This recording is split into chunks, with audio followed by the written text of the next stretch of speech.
Out in the countryside, the stars are clearer, and you can mentally trace the lines of the constellations.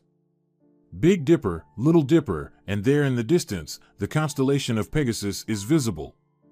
And this is just a squashed body of wasps on the windshield. Damn, the windshield washer fluid is out again. Today was so hot that I didn't want to linger outside that store any longer. God, that old geezer sold me the wrong cigarettes again. I'll have to smoke this crap. I need to stop. Marco veered off the highway and took a drag. At least there's a little breeze now. Still about 400 miles to go. The radio keeps playing the same news and songs. Some jerk robbed the local bank, and soon I'll be sick of listening to Musili Paloranti's old album. They'd better tell something new, or you can die of boredom and longing in this godforsaken place on this old heap of junk. Marco pondered on his journey for a couple of thousand pesos. He was delivering goods to a certain gentleman at the appointed place and time.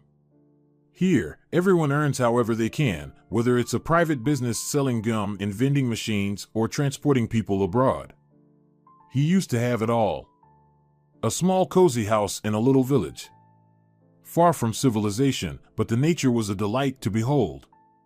You could walk down by the river and just contemplate, sitting on a rock with a straw in your mouth. And the crystal clear water beckoned with its babbling, as if listening to river nymphs. His beloved woman, marrying her was the right and happiest moment of his life. They dreamed of the future. Getting a dog, having 2 boys and 2 girls. They would help tend the cattle. The boys would carry on Marco's work. He raised cows. He gained a lot from it: milk, hide, meat. There was always enough money, even more than enough. They could afford to hire a maid to help his wife with household matters. It seemed like the perfect life. Until the darkest day of his life came. One day, on a beautiful day, everything was going as usual. His beloved wife was preparing a suckling pig for her beloved husband's birthday. Marco, meanwhile, went out into the yard to let out the cattle, when suddenly, his wife's piercing scream made Marco turn around. Fire spread from the window. The man rushed home with all his might to get his wife. And suddenly, a sharp bang deafened him, like a soldier being stunned by a shell exploding nearby. As it would later turn out, it was an explosion of a gas cylinder. A piece of reinforcement bar flew out at the speed of a champagne cork popping out of a bottle. A sharp blow to the head. It hit Marco directly. And the man blacked out. After several hours, when Marco opened his eyes, the house had already burned down to the ground. The man fell to his knees, and his cry pierced through all the surroundings, a terrible howl that made the blood freeze in one's veins. Marco ran to the still smoldering remains of his former home. He dug for a long time, hoping to find his wife's body. Covered in black soot, he turned around when he was called from the side. The lonely old man with a cane beckoned towards himself. They took her to the hospital, Marco. To the city. Santa Madre de Dios. There is still hope. Thank you, Senor Madrigal. Marco immediately headed to the city to his beloved wife. He questioned the nurses about where they had taken the young girl. However, all he heard in response were a few words: "She died from severe burns. We're very sorry." What a cruel life. First, it gifts you with fortunes, and then in one moment, takes everything away. Everything that burned had to be left behind. The couple of cows that survived now live on other farms. Marco spent a long time in prolonged binges trying to lose himself at the bottom of an empty glass. During this time, he accumulated a pile of debts, and only after several years did the pain begin to release him. He decided to pull himself out from the bottom. He found the strength within himself to start anew. But first, he simply had to rid himself of enormous debts. He found nothing better than to transport illegal goods across the border. They pay well and quickly. He needed to resolve his financial problems as soon as possible. Marco finished his cigarette, wiped away an unbidden tear on his rough cheek, and started his rusty wreck of a car. After driving a couple of miles, an old gas station appeared on his route, and something gleamed in the distance. As he approached closer, Marco discerned two silhouettes in the night shadows, a young girl with a child around 3 years old. She waved her hand, a signal for the driver to stop. "What are you doing in such a place at this late hour, Sonora? The place is so desolate that when I saw the light of your headlights, I was overwhelmed with excitement and happiness. I was afraid to stay there with Stelio forever and during the day walk along the road in such heat. You understand? Please, take us to the village of Valle Verde. Our car broke down. We left it a few miles back and started walking, hoping someone would give us a lift. Valle Verde, the Green Valley, it's my old village." "It can't be. I haven't been there in so long. Just hearing the name makes me break out in a cold sweat," thought Marco. Any opportunity now is necessary to pay off the debts. Marco hesitantly agreed and gallantly opened the door for his fellow travelers. Unexpectedly for him, the girl was wearing such a light dress that even the slightest breeze caused part of the fabric to touch his face. It was as invigorating as a cup of the strongest coffee, especially if the aftertaste was strawberry-like, like the delicate scent of her perfume. "Do you live there? We want to visit old friends. I hope it's not out of your way, and we won't disrupt your route. By the way, my name is Consuela, and this adorable boy is called Stelio. Nice to meet you, I'm Marco, and I was actually wanting to see the sights there." In the darkness of the night, it's hard to make out the faces of passengers. But those eyes, the color of gooseberries, skin like dark velvet. The whole cabin was filled with such enticing fragrances. Marco glanced at Consuela in the mirror, catching her gaze before sharply refocusing on the road. "I noticed you were momentarily stunned when I mentioned where we're heading. Is something wrong?" The car started to pick up speed. Oncoming headlights flickered like falling stars. Cars zoomed by. The boy looked out the window and counted each passing car aloud. There's a red truck, and next to it, a green Ford passed by. Stelio enjoyed the sounds of the road and the whistling of passing trucks. "I'm familiar with this little village, Sonora. I used to live there before. But I had to move. Tell me about this place." "Well, where to begin? In this village, I witnessed the most beautiful sunsets on the edge of the rare forest. The air there is, how should I put it, so pure. Local birds sing so beautifully, especially when you're lost in thought. I like to sink my feet into the lush grass and feel the field flowers with every fingertip. There was my home and my beloved. Every morning I would herd cattle. And the local children laughed so joyfully. A lovely place to stay. How wonderful. So your name is Stelio. And how old are you?" Marco turned to the little boy drawing patterns on the foggy glass. The boy turned around, his face stretching into a wide smile. He nodded happily and held up 3 fingers. "He still doesn't speak properly. We're teaching him his first words. He's a charming little boy. Yes, but mischievous sometimes. Just recently he broke a crystal figurine in the local store. Had to cough up. Or here's another story. We once went into a cafe. Ordered the most delicious omelette. I literally stepped away for a minute to the ladies' room and left him finishing his milkshake. I come out, oh Dios mío. No child. I was so scared, thought he was kidnapped or wandered out onto the street. Turns out, this little rascal had hidden under the table, jumped out screaming. I nearly had a heart attack." The girl turned to the child, who bashfully hid his face in his cap. "Where's Dad? Why isn't he with you?" she asked. "Dad." The child's voice trailed off. "He's gone missing." "I'm so sorry." "What happened?" inquired Marco. "I'd rather not bring up that topic, sorry, Marco." Meanwhile, Marco glanced at the child and decided to pull over for a smoke break on the street. Consuela stepped out with him. "Care to offer the lady a cigarette?" Marco pulled out 2 cigarettes and offered one to the girl. In the firelight, her eyes gleamed brighter, green like ripe apples in the Garden of Eden. Marco had once fallen for green eyes. But in the darkness of the night, in the wilderness, he longed to see the stranger's face in the light of day. He could only make out the beautiful contours of her figure, her hair. Suddenly, his curiosity was interrupted by the piercing cry of some animal. The cry was so unsettling that shivers ran down his spine. Is that a coyote? It's possible, there are many around here. But I've never heard such sounds before. Hide behind me. Marco pushed Consuela behind him and slowly approached the source of the cry. The closer he got, the more his heart sank. Whether it was fear, disgust, or both, he couldn't tell. The source of the sound was now clearly visible. Yes, it was a wounded coyote, caught in a rusty trap. Poor thing. How did it manage this? We have to help it. No animal should die in such agony. Must be hunters, or worse, poachers. Marco bravely approached the injured animal, seemingly showcasing his fearlessness. But as soon as he touched the coyote's paw, it swiftly aimed its fangs straight at his hand. Maldito! Maldito perro! Beast! My hand! Marco pushed aside the trap and quickly released it.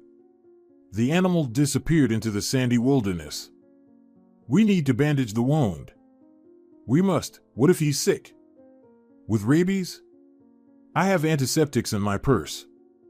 Let's go to the car, quickly. Two of them headed towards the car and were met by the frightened Stelio.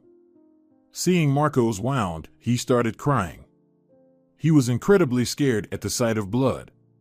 Marco sat in the front seat, and Consuela, rummaging in her purse for a minute or two, found a bottle of alcohol. She carefully dipped a piece of cloth into the bottle and began treating the wounds of the victim of the nocturnal guest's attack. With tenderness and care, the damp cloth touched the wounds. Such small and gentle hands skillfully handled the task. For the first time in a long while, Marco felt calm from someone's touch. Somehow, for a moment, his soul felt light. Consuela placed the napkins she found in her purse on the wound and also bandaged it with a scarf. The scent of the scarf, enticingly seductive, enveloped Marco. It seemed he was beginning to fall in love with a stranger he barely knew, whose face was hidden in the darkness of the night. But what could he say to her? Soon they would have to part ways. Can you drive? Of course, am I some weakling? Afraid of a measly stray mutt. Don't make me laugh. Consuela sat in the passenger seat next to Stelio, hugged him tightly. The car continued its journey. You know, this reminded me of a joke. My grandfather used to tell it to me. Rest in peace, old man Ricardo. So, in the vicinity of a small settlement, there were many coyotes. They started stealing chickens and eggs. Well, the residents took measures. They set traps here, snares there, placed wolf pits in another place. But these critters weren't easily caught. All traps either didn't work or simply snapped shut without a coyote inside. So, the locals gathered for a town council meeting. They started addressing the problem and suggesting solutions. And one gentleman from the audience shouts out, "We need to be less cruel and more tolerant towards animals. Let's just catch them and castrate them. Maybe they'll stop breeding, and they'll die out to hell." And the headman responds, "You fool.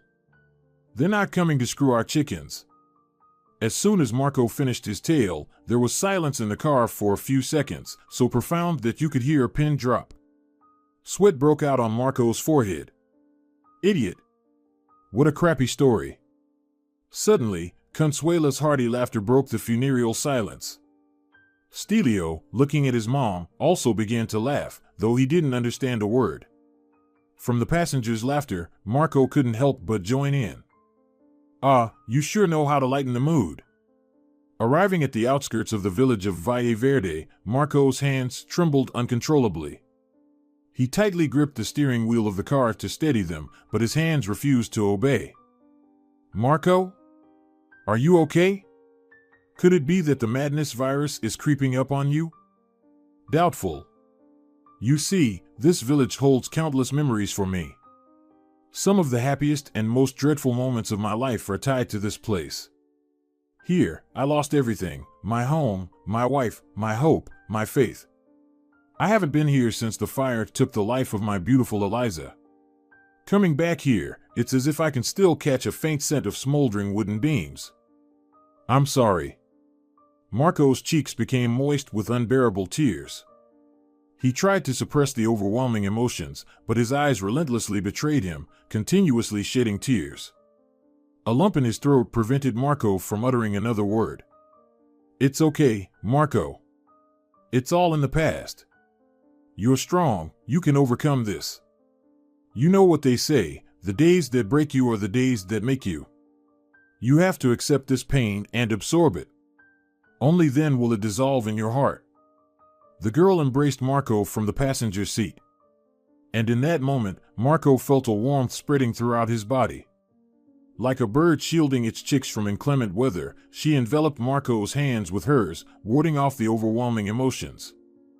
You're so kind and gentle, Consuela. I haven't felt warmth from touch in so long. I see a small shop in the distance. Let's go there, we'll grab a couple of quesadillas. Stelio, are you in? The girl turned to the child, who nodded enthusiastically. Decision made. Marco started the car and drove for another mile. They stopped near a shop called Manzanilla. Here, Marco used to buy the newspaper every morning to check the weather, read local news, and find interesting stories for reading in the fields. Consuela stepped out of the car and entered the shop, where the familiar sounds of glass bells at the entrance rang painfully in Marco's ears. He sat down on a bench near the entrance. The sun was beginning to rise slowly. Will I see the sunrise from this bench again? It's been so long since I've done that at all. Marco lit a cigarette and effortlessly blew out a huge puff of smoke, running his hand over the wooden armrest, which was scratched with various insults and pictures with the names of local kids. Fernando was here. Luisan is a fool. If you're reading this, then get a life, idiot. Stop wasting your time. These inscriptions were so dear to his heart because Marco would always come across them with his eyes whenever he decided to sit on this bench. The familiar bells rang again. And here I am. What would you like, Marco? With beef or chicken, or maybe I just grabbed some with mushrooms. In the pouring light of dawn, whose rays gently fell on the unfamiliar woman's face, Marco could discern pleasant facial features. Her lips seemed as plump and tender as rose petals. The upturned nose hinted at a light-hearted nature. The same lightness was reflected in the girl's dress. Her hair's long curls carried the scent of perfume with hints of strawberries.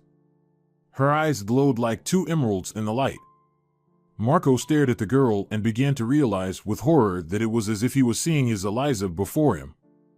They must have sold him cigarettes laced with hallucinogens, as he was experiencing hallucinations. But no. For another minute or two, he gazed at the contours of the face of the angel standing before him. Eliza? Surprise. The girl awkwardly uttered such an absurd phrase, it seemed. A surprise? Was this some kind of joke? Is it really you? I don't understand. Yes, darling. It's me.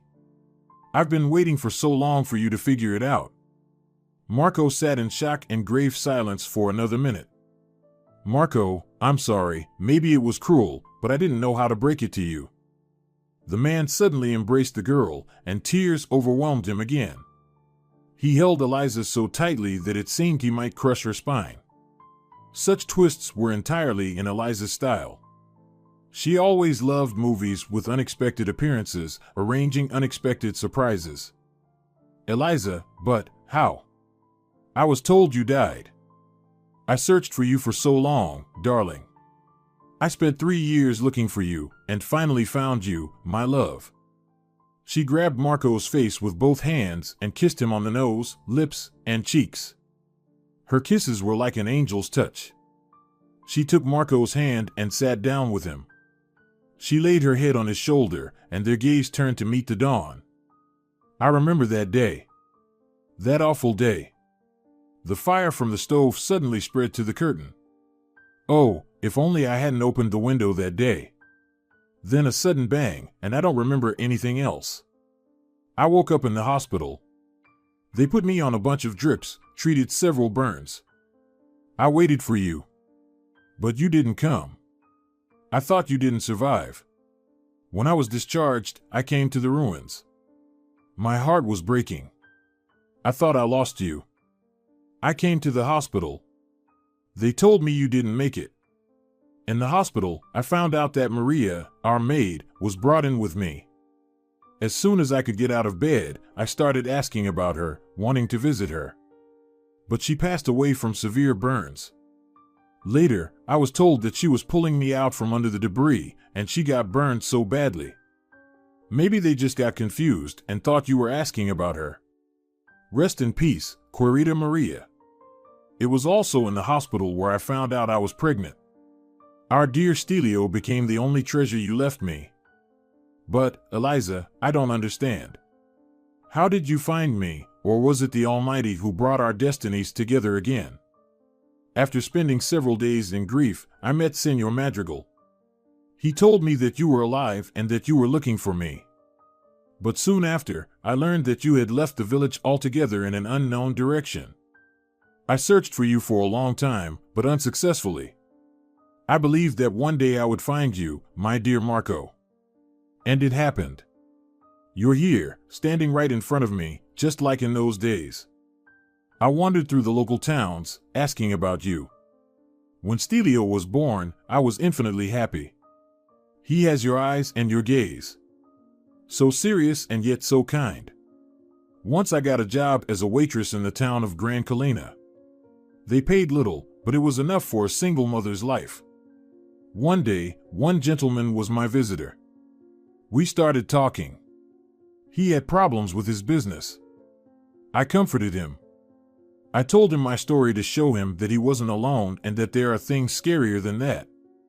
And his drunken gaze turned to me.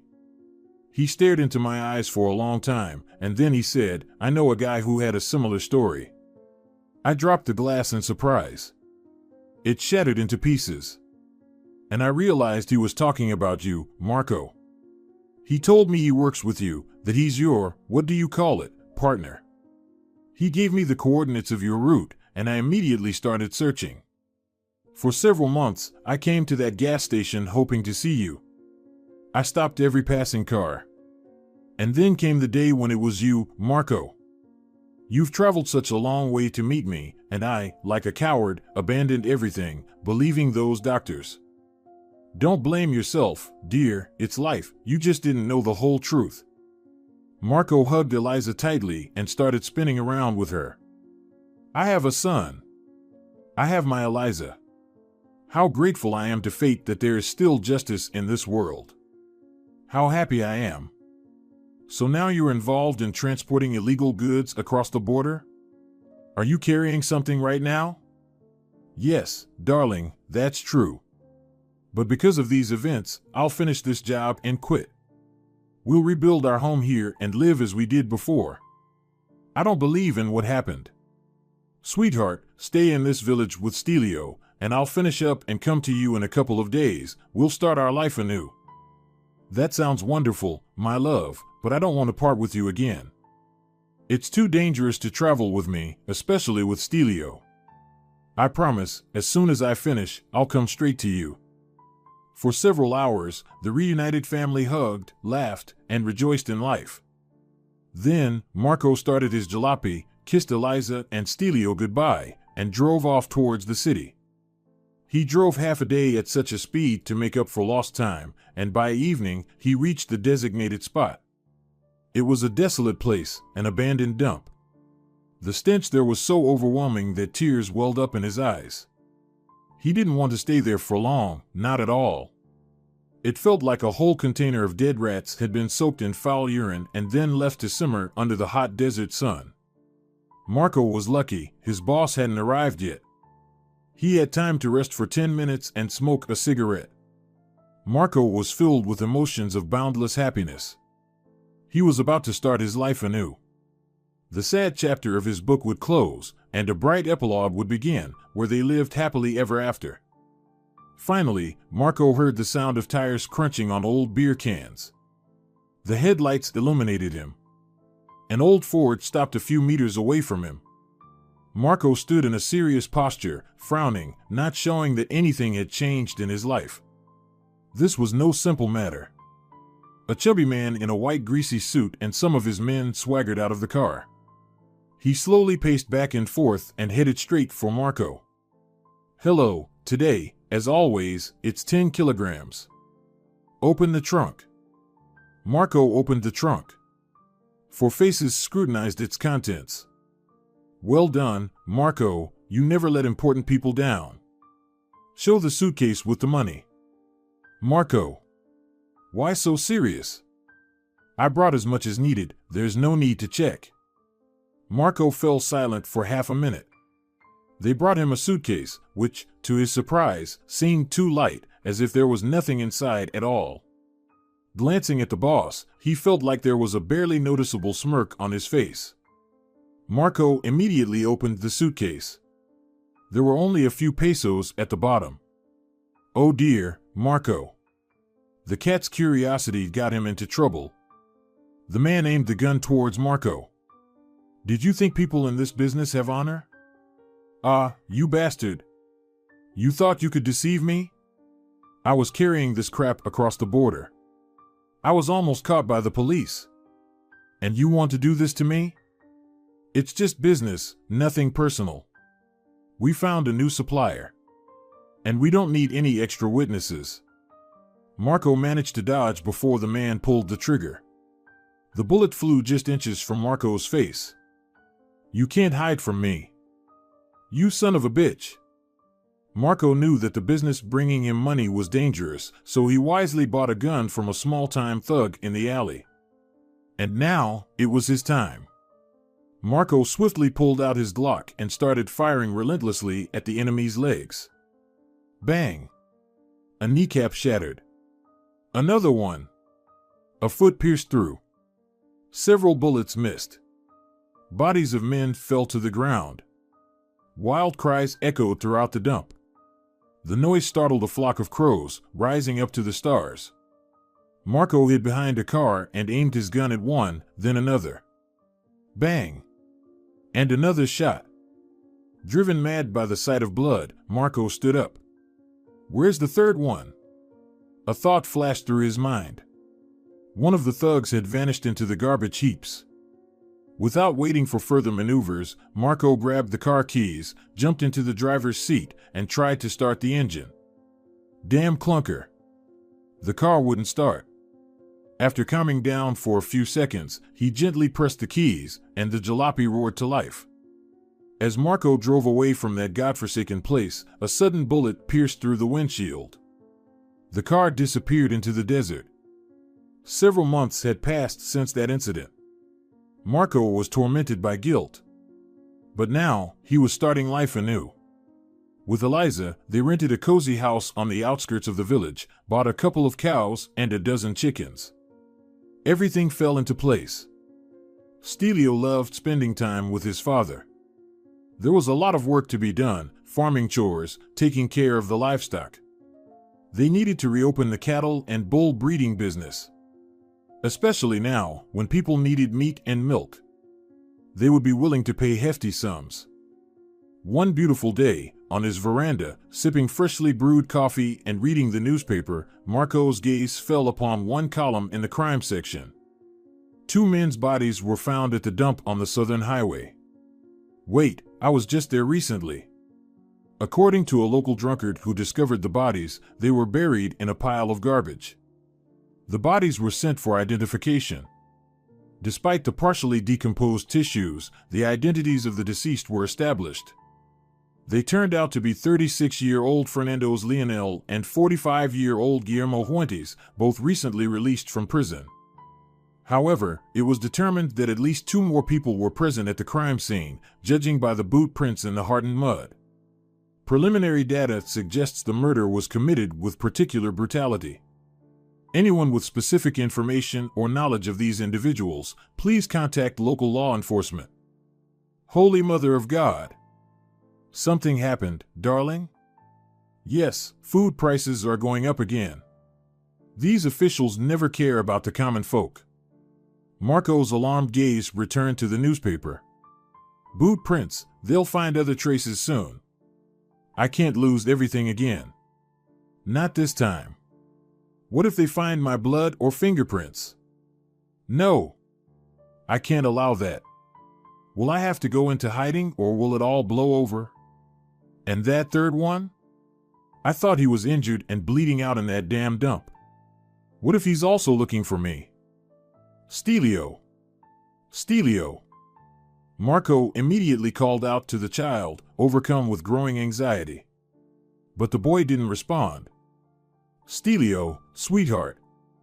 Let him chase the chickens, you know he enjoys that. What if he's gone missing or something bad happened to him? What bad could happen in such a beautiful place, darling? Eliza placed her small, delicate hand on Marco's shoulder.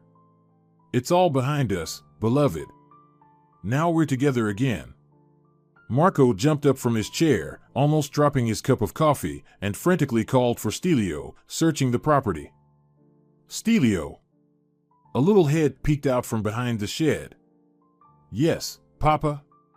Stelio called Marco Papa for the first time, squeezing Marco's heart even tighter.